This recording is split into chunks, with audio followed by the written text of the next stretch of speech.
An aid for impotence goes on sale in the Mid-South.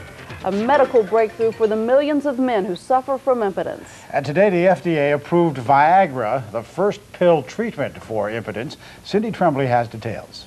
Viagra is a long-awaited therapy for the treatment of impotence that could prove easier to use and less embarrassing. Dr. Charles Champion has sent out mailings to alert his patients of the new treatment. This is the first oral product available for men that is suffering from erectile dysfunction. Previously, sufferers had few options. They could choose an implant, which was usually a last resort. The Muse treatment involved a drug to be inserted into the urethra, or injection therapy, in which the patient had to inject medication into the penis. The Pfizer company originally produced Viagra for the control of high blood pressure. The drug didn't lower the blood pressure, but some heart patients noticed unexpected erections.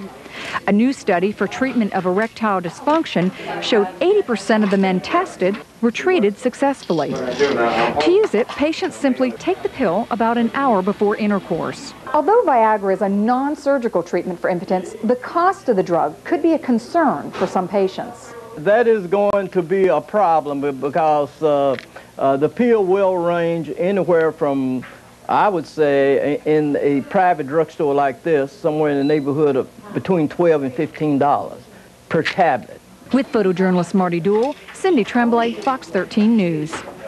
Some reported side effects include headaches, blurred vision, and skin rash.